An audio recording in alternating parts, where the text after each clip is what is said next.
नमस्कार मेरे प्यारे विद्यार्थियों। क्लास 12th में आप लोगों का स्वागत है। अभी जो समय हो रहा है 1 बज रहे हैं दिन के। मतलब हम लोग आज एक नए चैप्टर की शुरुआत करने वाले हैं और ये भी जो चैप्टर है विशेषकर उन विद्यार्थियों के लिए बन रहा है जो 12th में चले गए हैं या 12th पास आउट है, जो जेईई मेन और नीट के प्रिपरेशन में बहुत अच्छी तरह से लगे हुए हैं और डिटर्मिनेशन से इस चैप्टर को पढ़ने का प्रयास कर रहे हैं। और थोड़ी जो समस्या है इस चैप्टर को समझने में उन लोगों के लिए, उन विद्यार्थियों के लिए जो काफी इच्छुक हैं कि इस चैप्टर की सही मायने में मीनिंग क्या है और इसको क्यों बनाया गया है इस चैप्टर का। मतलब कि जो चैप्टर की हम कहानी स्टार्ट करने वाले हैं मेरे प्यारे विद्यार्थियों, वो कुछ इलेक्ट्रोस्टैटिक्स से पार्ट 1 पार्ट 2 पढ़ने के बाद जब बच्चे मीन्स पार्ट 1 में इलेक्ट्रोस्टैटिक्स में हम लोग मैकेनिक्स इन्वॉल्व करके पढ़ाते हैं और जो पार्ट 2 है इलेक्ट्रोस्टैटिक्स का, जो बातें हम करने वाले हैं, कंडक्टर्स वगैरह की बातें जो होती है, और उसके बाद हम लोग जब कैपेसिटेंस डील करते हैं, सही मायने में ये कैपेसिटर चैप्टर को हम लोग पढ़ने वाले हैं। तो एनसीईआरटी की पॉइंट ऑफ व्यू से देखा जाए तो इसमें इलेक्ट्रिक पोटेंशियल और कैपेसिटर्स को साथ में रखा है। मतलब ये चैप्टर ही है electrostatics potential and capacitance, chapter का नाम है। उसमें से हम लोगों का जो डील होगी, आज की कहानी जो होगी, वो बेसिकली जो कहानी होने वाली है वो होने वाली है बेटा कैपेसिटर्स एंड कैपेसिटेंस की कहानी होने वाली है मेरे प्यारे विद्यार्थियों। ये कैपेसिटर को क्यों लाया गया है, मतलब कि हम लोगों को जिंदगी में ये जो कैपेसिटर चैप्टर है इसको क्यों, क्या यूज है, ये फील के साथ हम लोग अपने आप को इस चैप्टर से जोड़ने का प्रयास करेंगे, कनेक्ट करने की प्रयास करेंगे। मेरे प्यारे विद्यार्थियों, किसी भी चैप्टर को स्टार्ट करने में जो समय लगता है उस समय के बाद, स्टार्ट हो जाने के बाद वो चीजें स्मूथ हो जाती है और चीजें एक प्रॉपर ढंग से प्रोपोगेट करने लगेगी और हम लोग ऑटोमेटिक फास्ट भी हो जाएंगे चीजें को समझते हुए, सारे पॉइंट्स को समझते हुए। तो बेसिकली जो इस चैप्टर की बात करें तो कैपेसिटर्स एंड कैपेसिटेंस की कहानी है। किसकी कहानी है? जो एनसीईआरटी के टॉपिक में दिया हुआ है, जो कैपेसिटर्स एंड जो कैपेसिटेंस हम लोग पढ़ने जा रहे हैं। खासकर वो विद्यार्थियों ने फोन किया टेलीफोनिक माध्यम से जो लोग 12th पास आउट हैं। जनरली अभी जो 12th वाले स्टूडेंट हैं वो तो इलेक्ट्रोस्टैटिक्स करंट पढ़ लिए होंगे, तो उनके लिए भी बहुत ही बेहतरीन लेक्चर माना जा सकता है। मोस्टली ये लेक्चर जो होते हैं वो करीब 6-7 लेक्चर की कहानी होती है। इसमें अगर ढंग से पढ़ा जाए, सवाल को करते हुए कहा किया जाए तो ये होगा। डिपेंड ऑन की ड्यूरेशन कितना होती है एक लेक्चर का, वो भी मैटर कर जाता है 1-2 लेक्चर इधर उधर होने। मेरे प्यारे विद्यार्थियों, ये जो चैप्टर की यूज है जो हमारे डे टू डे लाइफ में एक बहुत बड़ी यूज है, वेरी बिग डील करता है। मतलब कि जब हम लोग फैन चलाते हैं मेरे प्यारे विद्यार्थियों, समझना इस बात को, तो जितने चलाने के लिए एनर्जी की जरूरत है उतनी जब ये चलने लगेगी उसके बाद से उतनी की जरूरत नहीं होती है। मतलब सर क्यों जो सारे के सारे एनर्जी है जो इसको स्टार्ट देने के लिए जितनी टॉर्क की जरूरत पड़ती होगी घुमाने के लिए, इसको शुरुआती दौर पे शायद जब वो घूम जाए तो उतनी एनर्जी की जरूरत ना हो, उतनी करंट की जरूरत ना हो। जनरली जो करंट हमारे यहाँ सप्लाई होती है, जो 5 एम्पियर चाहिए मतलब रेगुलर फैन को चलाने के लिए, लगभग मैं ऑलमोस्ट बात करूं तो इतना चाहिए। तो लेकिन शुरुआती दौर में हो सकता है कि ये चीजें 40-50 एम्पियर की जरूरत हो इसको स्टार्ट देने के लिए। बहुत सारे मोटर्स हैं, वो सब जो है कूलर के हैं, कूलर का जो मोटर्स है वो सब चीज को एक साथ ज्यादा एनर्जी मानी सडनली एनर्जी जो चाहिए वो चीजें किस डिवाइस से पॉसिबल है, उसी डिवाइस की चर्चा है मेरे दोस्त, जिसका नाम है कैपेसिटर्स। जिसका नाम क्या है? कैपेसिटर। जैसे कैमरे के फ्लैश में भी देखते हैं हम लोग, इतनी जो छोटी पेंसिल वाली बैटरी भी बहुत तेज फ्लैश देती है। इसका मतलब है कि कहीं ना कहीं उसके अंदर जो चीजें डिवाइस लगा हुआ है वो बल्क मात्रा में एनर्जी देने के लिए रेडी रहता है, बल्क मात्रा में एनर्जी देने के लिए रेडी टू स्टार्ट।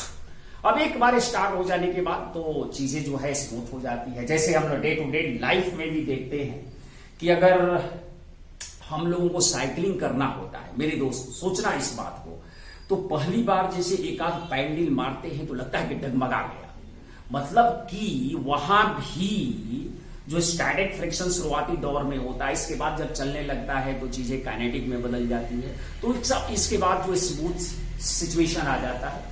उसी तरह का कहीं ना कहीं रोल यहां भी है, मतलब कि जो कैपेसिटर एक इलेक्ट्रिकल सर्किट का ऐसा एलिमेंट जिसका डिस्कशन हम लोग करने जा रहे हैं, एक एनर्जी स्टोरेज डिवाइस है। क्या है? एक एनर्जी स्टोरेज डिवाइस है। और ये एनर्जी किसी सिस्टम को चलाने में जो शुरुआती दौर में बहुत ज्यादा से मीन्स आप बोल सकते हो कि बाल्टी में भरा हुआ एनर्जी, बाल्टी ऑफ एनर्जी भी बोल सकते हैं हम लोग इस कैपेसिटर को, बाल्टी ऑफ एनर्जी जो रखता है और जब जरूरत पड़ता है एक साथ इसको थ्रो करता है और किसी सिस्टम को स्टार्ट कर देता है। इसके बाद तो चीजें स्मूथ हो जाती है, तो जो चीजें हमारे नॉर्मल सिचुएशन में है उस हिसाब से काम होने लगता है। अच्छा सर, बात यह है मेरे प्यारे विद्यार्थियों, जब हम लोग इस चर्चा को स्टार्ट कर रहे हैं तो हमारे जीवन में कंडक्टर का इतना इंपॉर्टेंस है, और कंडक्टर ही सारा खेल का जड़ है। ये सभी चीज का कंडक्टर ही जड़ है। जो इलेक्ट्रोस्टैटिक्स 2 में आप लोगों ने कंडक्टर्स की प्रॉपर्टीज को बहुत बढ़िया से पढ़ा होगा। इसके बाद की कहानी की चर्चा हम लोग स्टार्ट करने वाले हैं। तो हम लोग स्टार्ट करेंगे कुछ हिसाब से। मेरे प्यारे विद्यार्थियों, एक आध लाइन हम थोड़ा सा चर्चा कर देते हैं। एक आध लाइन की जो बारी है उसकी चर्चा हम लोग थोड़ा सा कर देते हैं। इसके बाद जो हम लोग का तरीका है वो तो हम लोग पढ़ेंगे ही पढ़ेंगे। कैपेसिटर्स एंड कैपेसिटेंस में जो एनसीईआरटी की कहानी है, जो एनसीईआरटी में लिखा हुआ है, अगर उस पॉइंट को पकड़े, भले हम लोगों को उस पॉइंट को ऑपरेट करना पड़ जाए, दैट इज एक अलग एस्पेक्ट है कि उसकी ऑपरेट कर चीर-फाड़ कर उसको ऑपरेशन कर देंगे हम लोग, लेकिन इससे ज्यादा हम लोग भटकने वाले नहीं। मेरे प्यारे विद्यार्थियों, जो चीजें इसमें लिखा हुआ है उसी चीज को एनालाइज करते हुए डेप्थ में जाना है। अगर डेप्थ की जानकारी हो गई तो आपसे सवाल तो बेसिक से ही पूछा जाता है। हम लोग बड़े बड़े सवाल भी बना सकते हैं, अगर छोटे छोटे चीजें को कनेक्ट कर लें तो बड़ा सवाल बन सकता है। मेरे प्यारे विद्यार्थियों, इन्होंने कुछ लाइन लिखा है, बस हम उस चीज के फिर भी हम अपने हिसाब से इस चीज को डील करेंगे। जो हमारा अनुभव है, जो हमने आज तक पढ़ाया है और जो मैंने किताबों से सीखा है या गुरुजनों से सीखा है, उसका एक मैं निचोड़ आपके सामने रखूंगा। फिर भी एक दो लाइन में इस चीज को शेयर करना चाहूंगा। A capacitor is a system of two conductors. मेरे प्यारे विद्यार्थियों, a capacitor is a system of two conductors separated by an insulator.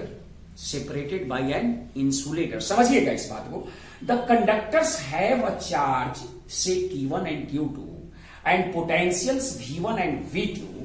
Usually, in practice, the two conductors have a charge Q and minus Q with potential difference V बराबर V1 minus V2 between them, we shall consider only this kind of charge configuration of the capacitor.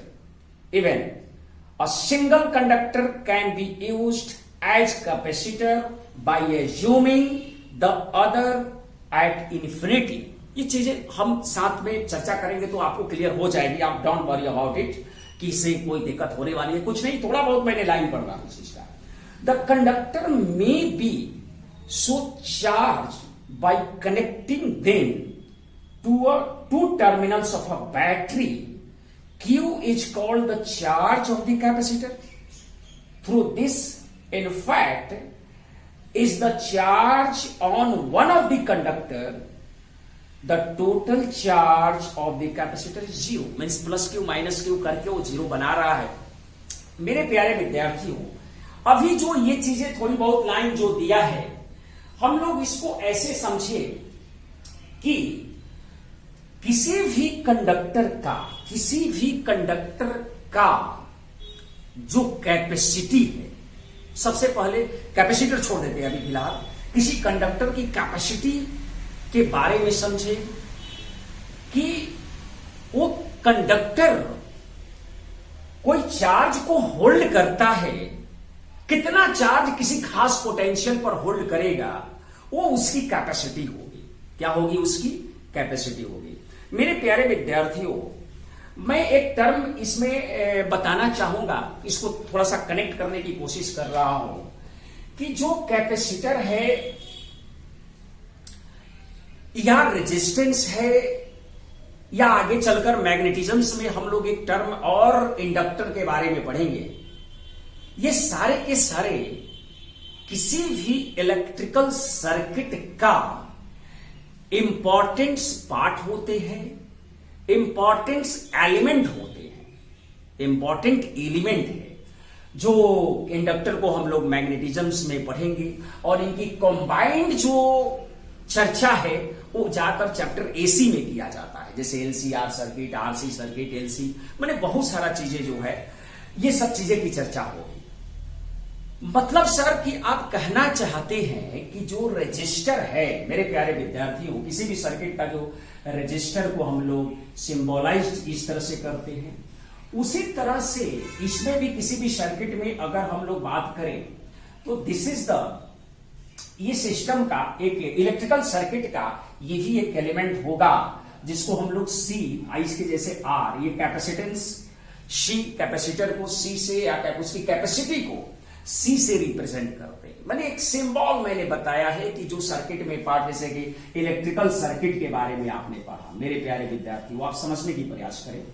Electrical circuit में मैंने एक are ये register लगा दिया, तो ये एक बैटरी से जोड़ दिया, इस चीज को मान लो भी वोल्ट से जोड़ दिया.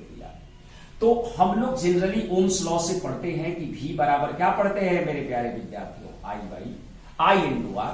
तो आर को हम लोग बोलते हैं V बाई आई. मेरे प्यारे विद्यार्थियों, मैं आपसे पूछूं कि क्या ये रजिस्टर जो रेजिस्टेंस है, रजिस्टर का जो रेजिस्टेंस है, यार वैल्यूज होगा, कुछ ओम में वैल्यू होते हैं, वो क्या पोटेंशियल डिफरेंस V और I पर डिपेंड करता है? तो आपका सीधा जवाब होगा कि सर नहीं, क्योंकि आपने पढ़ा क्या है?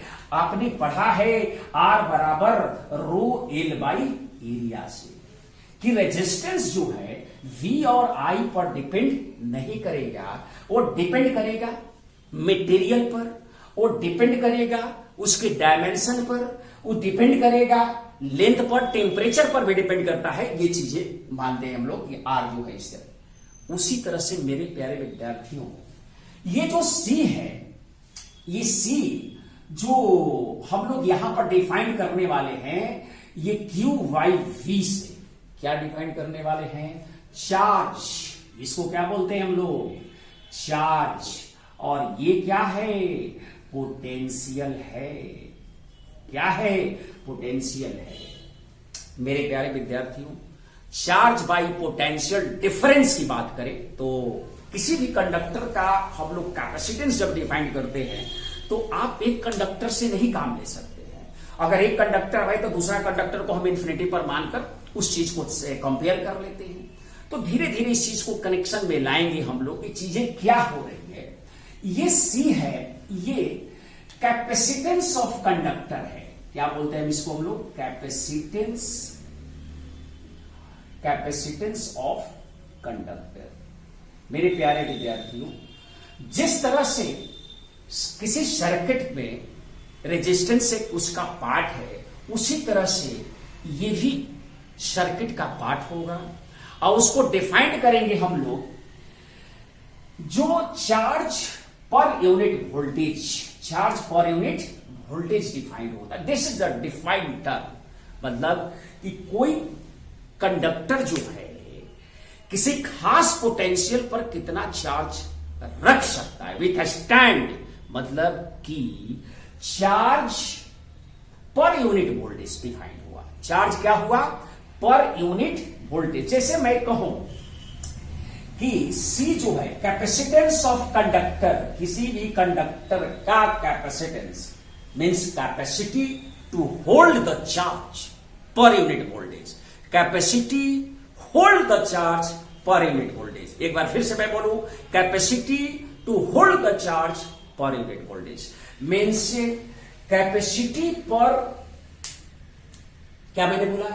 Capacity to hold the charge. कोई भी कंडक्टर जो है, मान लीजिए कि मैंने एक कंडक्टर यहां बनाया। क्या बनाया? ये कंडक्टर बनाया।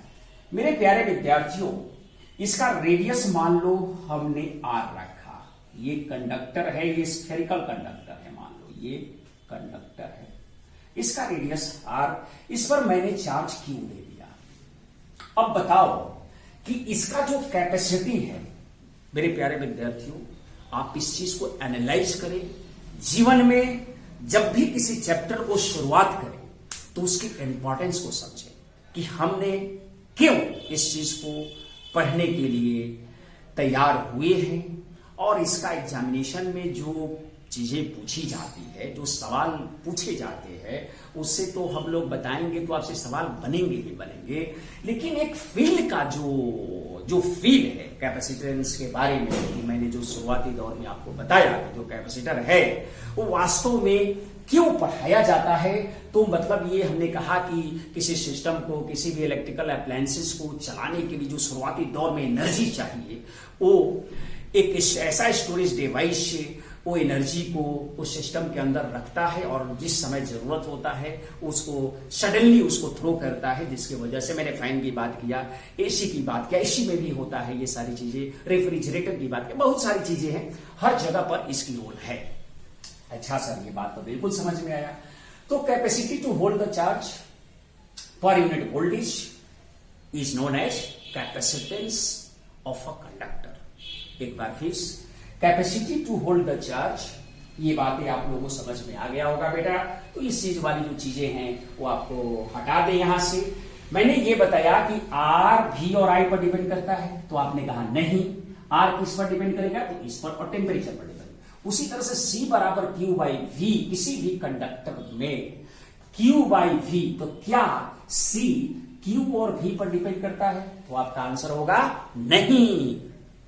सिमिलर फैशन में, क्योंकि आप चार्ज बाई वोल्टेज का रेशियो जो है वो कांस्टेंट पैरामीटर, जिसको हम लोग कैपेसिटेंस बोलेंगे। क्या बोलेंगे? कैपेसिटेंस बोलेंगे। चार्ज, ये यहां पर मैं मिटा दो बेटा, आप लोग नोट कर लिए होंगे। उसी तरह से C जो है किसी भी कंडक्टर का जो कैपेसिटेंस है वो Q और V पर डिपेंड नहीं करता है। उसके शेप और साइज, ज्योमेट्री कैसे डिपेंड करेगा ये हमको बता देगा ये चीजें। तो ये मिटा देता हूं। हम लोग ये समझे ऐसे चीज को, धीरे धीरे हम लोग इस चैप्टर की जो कहानी है उस कहानी को समझने का प्रयास कर रहे हैं। मेरे प्यारे विद्यार्थियों, मैं एक बार फिर capacity to hold the charge per unit voltage, इसको लिख सकते हैं हम लोग, capacity to hold the charge per unit voltage। Per unit voltage. Yes sir, ये कंडक्टर के लिए डिफाइन करते हैं हम लोग, जो कैपेसिटर में पढ़ने के लिए हम लोग की जरूरी है जो चीजें, capacity to hold the charge per unit voltage. मेरे प्यारे विद्यार्थियों, मैंने कहा कि Q और V पर ये C डिपेंड नहीं करता है, उसका एक प्रत्यक्ष हम लोग प्रमाण देना चाहते हैं, उसको एक यहां पर एनालाइज करना चाहते हैं कि आखिर क्यों, ऐसा क्यों है। मेरे प्यारे विद्यार्थियों, अगर ये कंडक्टर है, स्फेरिकल कंडक्टर है, स्फेयर दिख रहा है आपको, इस पर चार्ज क्यों दिया गया, तो इसका जो C होगा, इसका जो क्या होगा, C होगा, इसको हम लोग Q बाई V से डिवाइड करेंगे। Q बाई V, मेरे प्यारे विद्यार्थियों, किसी भी स्फेरिकल कंडक्टर का जो पोटेंशियल होगा वो क्या होगा, तो सर आप कहोगे पोटेंशियल इसका क्या होगा भाई, V क्या होगा सर, तो V बराबर Q बाई R। आपने पढ़ के आया होगा, आपने पढ़ के आया होगा, मैं मानता हूं जब तक आप उसको नहीं पढ़े होंगे, क्योंकि 12th पास आउट हैं तो अवश्य पढ़े होंगे, और जो लोग 12th में गए होंगे उन्होंने भी इलेक्ट्रोस्टैटिक्स को पढ़ कर आया होगा, और उसके बाद की कहानी ये चल रही है। तो ऑब्वियस सी बात है, इसमें कोई परेशानी होने की जरूरत, कोई परेशान होने की जरूरत नहीं है। मेरे प्यारे विद्यार्थियों, इस V का जो हम वैल्यू लिख रहे हैं यहां पर देखो, K Q R, Q ने Q को क्या किया, मार दिया।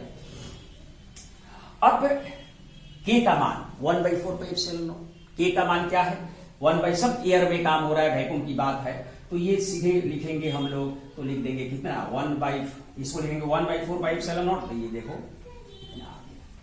मेरे प्यारे विद्यार्थियों, जो C है वो क्या मिल गया, वो मिल गया 4 पाई एप्सिलॉन नॉट। आप जरा ध्यान से देखो कि C में क्या Q और V पर डिपेंड किया है क्या।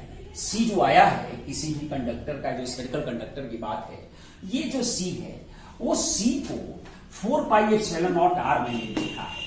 क्या लिखा है, 4 पाई एप्सिलॉन नॉट है। ये शब्द तो वैल्यू जो है एकदम फिक्स्ड पैरामीटर है, पाई का भी वैल्यू फिक्स है, तो C किस पर डिपेंड किया, R पर। C किस पर डिपेंड किया, तो आप बोलोगे कि R पर सर, न Q पर न V पर। मतलब कि हम लोग ने जो रिजल्ट्स पहुंचने वाले थे, कि जिसके बारे में हमने आपको समझाने की कोशिश किया है, उसमें क्या है, कहानी क्या है कि C जो है Q और V पर डिपेंड करता है कि नहीं, तो आपने इस रिजल्ट से उसको खारिज कर दिया कि Q और V पर डिपेंड नहीं करता है sir. Very nice, very nice, well done sir. बिल्कुल बिल्कुल, आपने चीजें को बहुत अच्छी तरीके से एनालाइज करने का जो ढंग सेलेक्ट किया है वो बहुत ही अच्छा है। Very nice sir, well done. मेरे प्यारे विद्यार्थियों, इसमें जो सिचुएशन है कि अब C की यूनिट्स वगैरह के बारे में समझ ले थोड़ा सा तो ज्यादा बेहतर होगा। कूलम्ब पर वोल्ट, कूलम्ब पर वोल्ट जो है इसकी यूनिट्स कही जाएगी एसआई सिस्टम में, कूलम्ब वोल्ट, कूलम्ब पर volt. Yes sir, Esha unit हम लोग समझे, एशा यूनिट को हम लोग 1 कूलम्ब बाई 1 वोल्ट भी लिख सकते हैं। यहां पर ये 1 वोल्ट है, वोल्ट है। तो मेरे प्यारे विद्यार्थी, इसी को कहा गया 1 फैराड। क्या कहा गया, 1 फैराड। मीन्स ऐसा यूनिट ऑफ कैपेसिटेंस जो है वो कूलम्ब पर वोल्ट को ही कहा जाता है। फैराड एक साइंटिस्ट थे, उनके रिस्पेक्ट में, उसके ऑनर्स में इसका नाम रखा गया, उसको 1 फैराड हो गया। मेरे प्यारे विद्यार्थियों, तो ऐसा यूनिट जो है हम लोग सीख लिए कि भाई जो कैपेसिटेंस की ऐसा यूनिट है हम लोग फैराड बोलेंगे, और 1 फैराड को हम लोग 1 कूलम्ब पर वोल्ट बोल सकते हैं, 1 कूलम्ब पर वोल्ट बोल सकते हैं। अच्छा सर, बिल्कुल सर, बिल्कुल। मेरे प्यारे विद्यार्थियों, आपको मैं ये प्रैक्टिकली एनालाइज कराना चाहता हूं कि 1 फैराड कितनी बड़ी यूनिट है। क्या प्रैक्टिकल लाइफ में 1 फैराड को बनाना पॉसिबल है कि नहीं है? अगर पॉसिबल नहीं है तो स्मॉलेस्ट यूनिट को लेकर कैसे हम लोग काम करते हैं? अच्छा सर, बात आप ये चीज कहना चाहते हैं। तो मेरे प्यारे विद्यार्थियों, अर्थ एक बहुत बड़ी कंडक्टर है। अर्थ क्या है? एक बहुत ह्यूज बड़ा कंडक्टर है। और अर्थ का जो कैपेसिटेंस है वो इस पर डिपेंड कर रहेगा। मतलब ये स्फीयर है तो रेडियस अर्थ का देख लो। तो अगर हम अर्थ का बात करें, किसके बात करें, किस पर बात करें? अर्थ पर बात करें तो अर्थ का जो कैपेसिटेंस है फॉर अर्थ के लिए, देखें फॉर अर्थ के लिए अर्थ से बड़ा कंडक्टर तो आप अभी तक मन में सोच तो नहीं सकते हैं ना भाई कि जो हमारा प्रैक्टिकल जो चीजें होता है, जो प्रैक्टिकल में हम लोग यूज करते हैं, किसी भी कंडक्टर की रेडियस कितना यूज करेंगे? मान लो कोई कहे कि हम 1 मीटर यूज करेंगे सर, तो भी सोचो कि भाई किसी भी लैब में 1 मीटर या 1 किलोमीटर सपोज कोई कहता है, तो बताओ कि वो कितनी बड़ी होगा? वो कोई बना सकता है लेबोरेटरी उतना?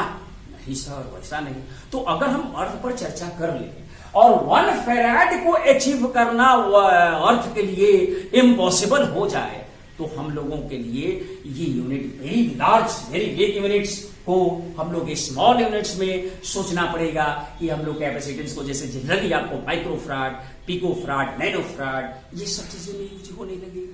अच्छा सर, ये बात कहना चाहते हैं? यस मेरे प्यारे विद्यार्थियों, यही बात मैं कहना चाहता हूं आप लोगों से। तो मेरे प्यारे फॉर अर्थ की केस में देखा जाए तो अर्थ की जो रेडियस होती है वो कितना होता है? 6.4 इंटू 10⁻⁶ मीटर।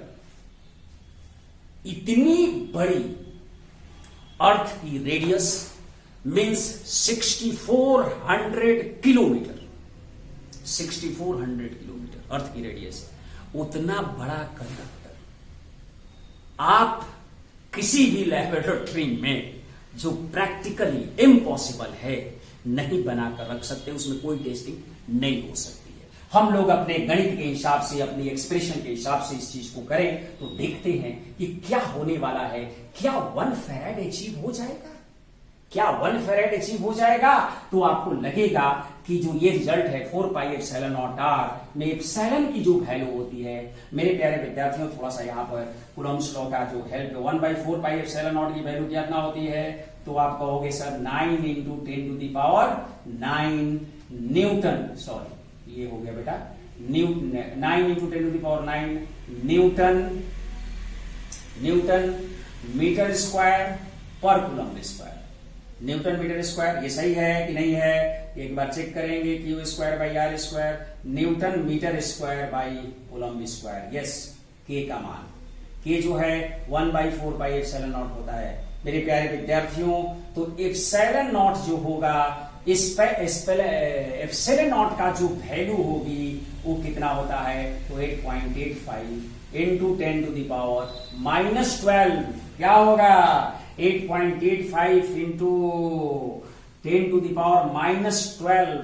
और इसको रिवर्स करना होगा मेरे प्यारे विद्यार्थी, इसकी यूनिट को पर न्यूटन पर मीटर 80⁻80 स्क्वायर हो जाएगा। ये यूनिट जो है, अगर इसका मान यहां पर रखें तो आपको क्या पता चलेगा कि C जो होगा अर्थ का, फॉर अर्थ के लिए यहां लिख देते हैं अर्थ के लिए C फॉर अर्थ। तो क्या होगा? 4π, तो 4 इंटू 3.14 रख दिया। अच्छा सर, ε0 की वैल्यू क्या लिखोगे? तो 8.85 इंटू 10⁻⁻12 एसआई यूनिट में पर न्यूटन पर मीटर स्क्वायर कूलम्ब स्क्वायर के फॉर्म में हो जाएगा। देख लेना भाई सब चीज जो है यूनिट वगैरह के बारे में। और आर का वैल्यू अगर बेटा हम 6.4 इंटू 10⁻⁶ भी लिखें तो ये जो होगा, क्या ये इसकी वैल्यू 1 फैराड आ सकता है? ये 1 फैराड जो है, ये 1 फैराड से काफी क्या है? छोटा है। मतलब आपको मैं ये बताना चाह रहा था मेरे प्यारे विद्यार्थियों कि हम लोग जो कंडक्टर का रेडियस लेते हैं, जो भी स्फेरिकल कंडक्टर का जो है स्फीयर का रेडियस लेते हैं, वो क्या ले सकते हैं? 10 सेंटीमीटर, 20 सेंटीमीटर, 15 सेंटीमीटर, 30 सेंटीमीटर, ज्यादा से ज्यादा 50 सेंटीमीटर ले सकते हैं। तब भी कितना छोटा यूनिट, जो 1 फैराड तो मतलब अर्थ वाला नहीं दे रहा है। तो इसलिए हम लोग, जो मेरा ये मकसद ये था कि फैराड की कहानी को समझाएं कि 1 फैराड अचीव करना इतना आसान बात नहीं है। वेरी वेरी बिग यूनिट है। वेरी क्या है? बिग यूनिट है। अच्छा सर ये बात है, इसका मतलब है मेरे प्यारे विद्यार्थियों कि मैंने इस चीज को तो मिटा दिया है और आप लोग इस चीज को देख लें कि यही चीज जो मैंने लिखा है। इसलिए हम लोग स्मॉलर यूनिट कैपेसिटेंस में यूज करते हैं। तो स्मॉलर यूनिट्स क्या होता है भाई, तो आप माइक्रोफराड यूज करेंगे। क्या smaller unit, farad is a very big unit, farad is a very big unit, लिख दिया यहां पर फराड इज, बट ऐसा यूनिट है, बट ऐसा यूनिट है, farad is very big unit, very big unit. Practically 1 farad is not possible, therefore हम लोग दूसरा पॉइंट लिख सकते हैं इसमें कि स्मॉलर जो यूनिट है हम लोग यूज कर सकते हैं। स्मॉलर जो यूनिट है उसको हम लोग यूज कर सकते हैं। जैसे 1 माइक्रोफराड यूनिट होगा, इसको हम लोग लिखेंगे 10⁻⁻6 फराड। नैनो फराड के लिए लिख सकते हैं 10⁻⁹ फराड, और पिको फराड के लिए लिख सकते हैं 10⁻12 फराड। मेरे प्यारे विद्यार्थियों, ये तो रही कि भाई कैपेसिटेंस जो है मैंने जो बताया किसी भी कंडक्टर के लिए। सबसे पहले मैंने ये बताया कि जिस तरह से रेजिस्टर एक इलेक्ट्रिक सर्किट का पार्ट है, उसी तरह से कैपेसिटर भी हम लोग इलेक्ट्रिक सर्किट के पार्ट को मानते हैं। इसकी यूज क्या है मैंने समझाया भी, और जो डिफाइंड टर्म है किसी भी कंडक्टर का जो कैपेसिटेंस है और capacity to hold the charge per unit voltage है, उसका क्या मीनिंग है, हम लोग इस चीज को, अगर मान लो किसी कैपेसिटर पर 5 कूलम चार्ज, 5 किसी कैपेसिटर का मतलब 5 जो फेराड है, 5 कूलम पर वोल्ट है, इसका मीनिंग क्या है कि अगर किसी कैपेसिटर पर हम लोग 5 कूलम चार्ज देते हैं तो उसकी पोटेंशियल जो है 1 वोल्ट से रीच कर जाती है। मीनिंग ये है, अगर 10 कूलम पर वोल्ट का मतलब कि अगर किसी कंडक्टर पर अगर हम 10 कूलम चार्ज दें तो उसकी पोटेंशियल क्या होगा, 1 वोल्ट से रीच कर जाएगी। मतलब ये पर यूनिट वोल्टेज है, पर यूनिट वोल्टेज है। Capacity to hold the charge per unit voltage. मेरे प्यारे विद्यार्थियों, जीवन में जितनी भी चीजें आई है हम लोगों के सामने, इलेक्ट्रिकल अप्लायंसेस के फॉर्म में हो चाहे जिस फॉर्म में आया हो, उसका इंपॉर्टेंस है और उसके पीछे बिहाइंड में उसकी स्टोरी होती है। हम लोगों ने सीखा कि किसी भी कंडक्टर का जो एनर्जी है, जो किसी भी कंडक्टर का एनर्जी, जब किसी कैपेसिटर कोई भी कंडक्टर पर हम चार्ज देते हैं, अब वो चार्ज की वजह से जो इलेक्ट्रिक फील्ड जनरेट होता है, आर उसकी रेडियस आर से लेकर इंफिनिटी तक की जो सिचुएशन होती है, वहां तक वो जो एनर्जी बिखरी हुई अवस्था में होती है। मेरे प्यारे विद्यार्थियों, उस बिखरी हुई एनर्जी को कंट्रोल करने वाली यंत्र ही कैपेसिटर को जन्म दिया है। मेरे प्यारे विद्यार्थियों, जो कैपेसिटर हम लोग पढ़ने वाले हैं, जो एनर्जी बिखरी हुई अवस्था में है उसको कंट्रोल करने वाली जो डिवाइस है वही है कैपेसिटर, और उसी की स्टडी हम लोग अंदर में घुस के करने वाले हैं। ज्यादा आज के लेक्चर में हम लोग ज्यादा से एक प्लेटफॉर्म को सेट करने का प्रयास किया है। बच्चे को ये चीजें स्टार्ट हो चुकी है तो आगे आने वाले लेक्चर जो है काफी स्मूथ होने वाले हैं।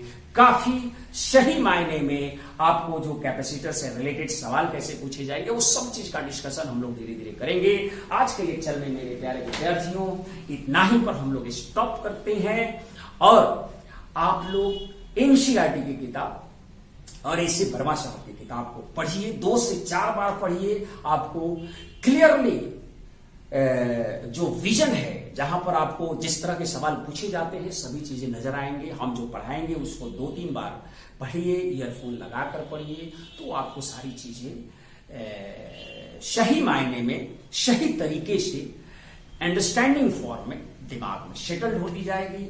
आपसे सवाल बनने लगेंगे, आपसे जो भय है, डर है, तो इस चैप्टर के रिगार्डिंग जनरली बच्चे के बीच होता है, जो नहीं होना चाहिए। पढ़ेंगे किसी भी चैप्टर को अच्छी तरह से तो उसमें कोई भय डर नहीं होता है। इसलिए मेरे प्यारे विद्यार्थियों, आप इस चीज को जैसे मैं बोल रहा हूं अपना भी बुद्धि लगाइए और चीजें को पढ़िए, स्टडी मटेरियल को पढ़िए। और दूसरी चीज जो सवाल तभी बनेंगे जब उसकी थ्योरी की ज्ञान से हमने सवाल यहाँ पर बताएंगे आपको, देखे लगेगा कि एक प्रॉपर ढंग से हम लोग कनेक्ट करके इस चैप्टर को चल रहे हैं, तो आपको कोई दिक्कत नहीं होने वाली है। आज के लेक्चर में इतना ही। थैंक यू, धन्यवाद।